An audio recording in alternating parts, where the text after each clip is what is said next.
After we've simulated some particles to represent the bugs flying around the scene, let's instance some geometry onto those points. So here I've just created a very simple mechanical bug instance geometry here. I'm just doing this with some pretty quick procedural modeling.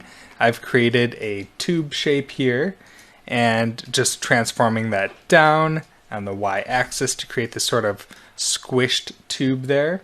And then I'm using this group SOP with a bounding sphere option just to select these couple points on the middle of the large side of the tube there, and soft transforming those inward a little bit to create this little swoop on that.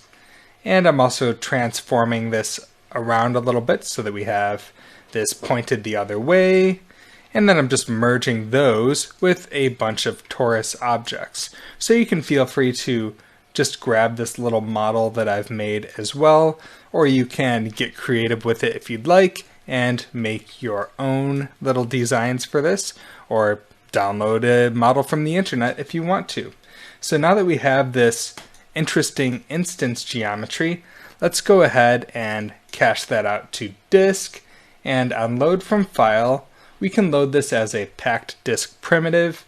It's not really a big deal if you don't load this as a packed disk primitive because this is fairly simple geometry, and in this case we only have a few bugs flying around the scene, but I'm still trying to just reinforce this packed disk primitive instancing workflow for you just so that you can get used to working with these types of packed instances.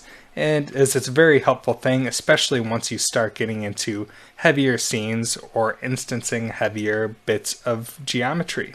Now this will be somewhat similar to what we did for the rocks instancing. We'll use a copy to points to copy this bug onto all of those particle points there.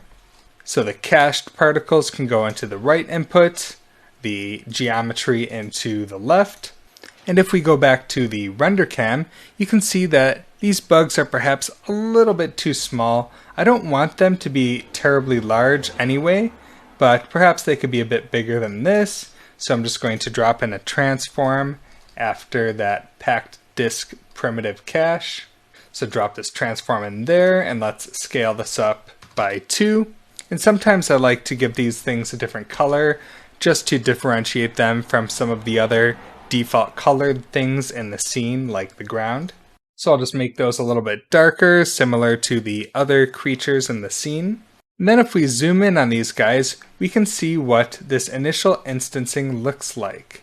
And because these guys are pretty dark on a dark background, I suppose we can switch to a light background to see those a bit better. And now if we flipbook these instances, you can see that they're automatically pointing in the correct direction. And this is because the copy to point SOP will automatically use the velocity direction to orient the instances. And there are lots of attributes that can be used to control the orientation of these instances. If you go to the Houdini docs and look at the copying and instancing point attributes page, it would be great to familiarize yourself with this, and you'll probably find yourself referring back to this fairly often as you're getting used to these instancing workflows. And if you look at the velocity attribute here, you can see that it's using this for the orientation if there's no orient attribute or n specified on the points you're providing. So looking back at our input particles here, you can see that we do have velocity. We don't have a normal attribute or orient on these particles. If we did, then those would override using the velocity for that orientation. And this instancing seems to be working okay as it is, but it's also good practice to provide an up vector for this orientation control as well.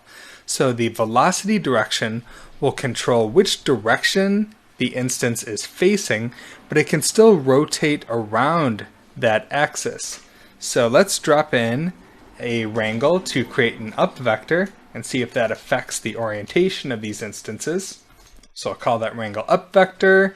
I'll say v at up equals, and then in curly braces, 0, 1, 0 to point straight up in Y. And this is having an effect on the orientation of these instances here.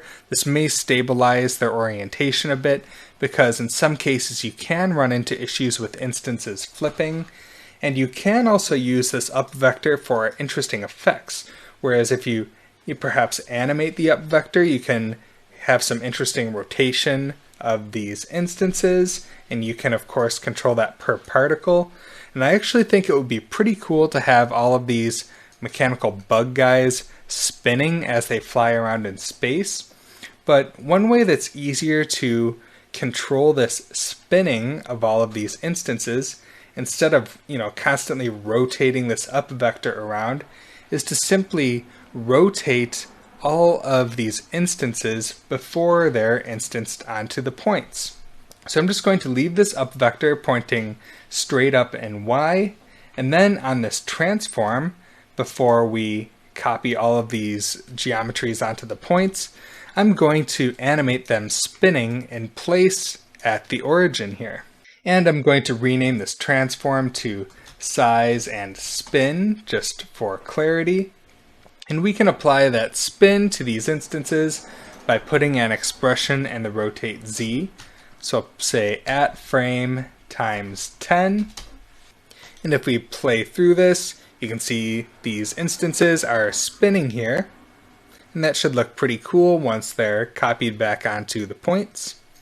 And then at this point we can go back to our render camera, and let's perhaps bring back the terrain as well for reference. And we may want to add a time offset at this point to pick a portion of the particle sim that looks nice in our camera. If you remember from the last video, we rendered 400 frames of this simulation, so we have a little bit of room to time shift this to where we have a nice layout of bugs in the scene. So I will drop in another time shift, and once again use my time offset preset. And you may want to set this offset so that these mechanical bugs avoid collisions with the creatures, just to simplify that behavior a bit. And you could play around with doing things like using a negative pop attract to get these mechanical bugs to avoid collision with the creatures, and that could be pretty cool. But in many cases it can be simpler just to play around with the time offset to avoid those collisions. And now flipbooking our instances with the up vector applied and the spinning animation and the time offset. This is our result, and it's looking pretty cool. And as I mentioned before, we may need to adjust this based on the other elements in the scene and how this looks from the other camera angles we might be working with. But this looks like a really cool starting point, and I'm pretty happy with this behavior.